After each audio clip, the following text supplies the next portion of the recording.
beneficiaries of land reform should protect the legacy of Zimbabwe's hard-won independence by supporting the program.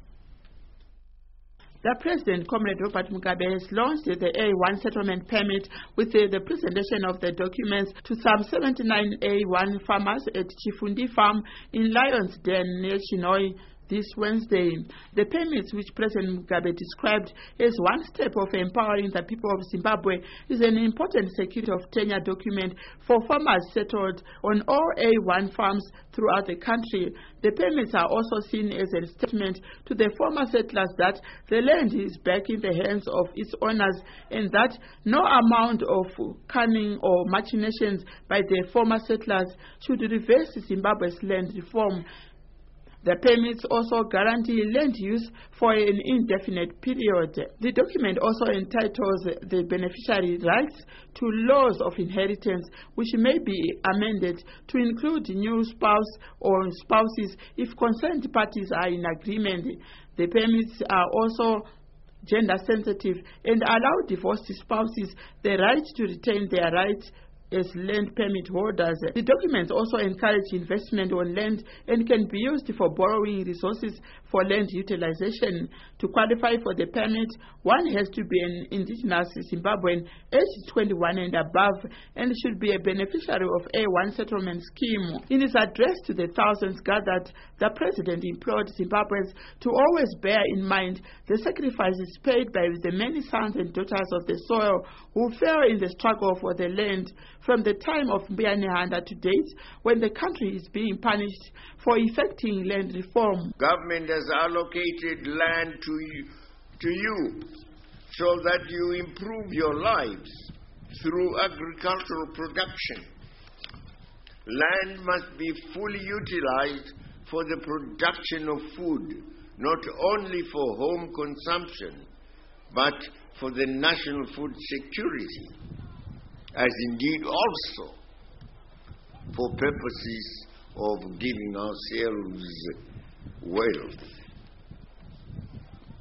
Our farmers are therefore a critical component of the food self-sufficiency and security strategy at household and national levels.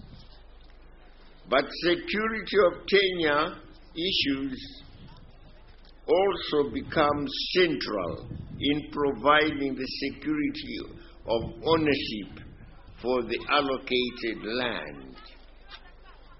Our farmers must have confidence that the land allocated to them will be at their disposal for use as long as they fulfill the requirements of such allocation. Utilizing land to produce crops or livestock for themselves and the nation. President Mugabe warned all those involved in illegal land deals that the law will not spare them, including those in leadership positions. There are those who still believe that the land they acquired was to afford them places to visit over weekends, for braai and picnic parties, or for prestige, or as places for internment when they pass on, where they should be buried, that is. Then surely these will sooner than later lose the farms allocated to them. But sooner still will those lose their farms if they are found to be deceitfully utilizing them. In other words, getting, as I said, the settlers to come back and going into some financial arrangements with them, which negate the permit we are issuing today, the purpose of the permit we are issuing today.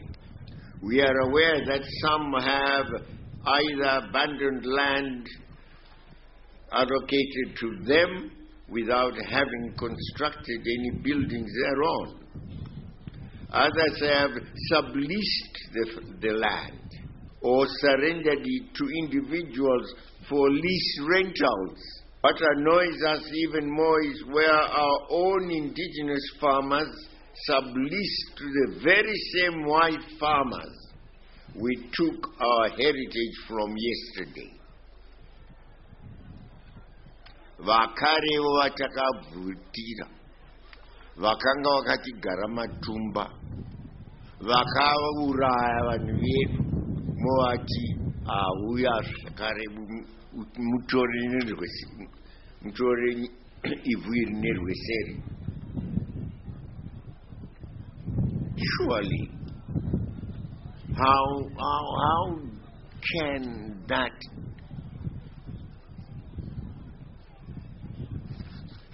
be done?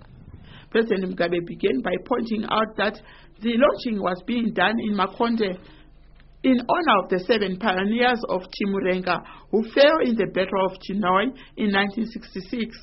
Government ministers, legislators, provincial governors, chiefs of the area, president of the Chiefs Council, Fortune Charumbira, and rural district council workers were also present during the launch. Judith Makwanya, ZBC News, Chinoy.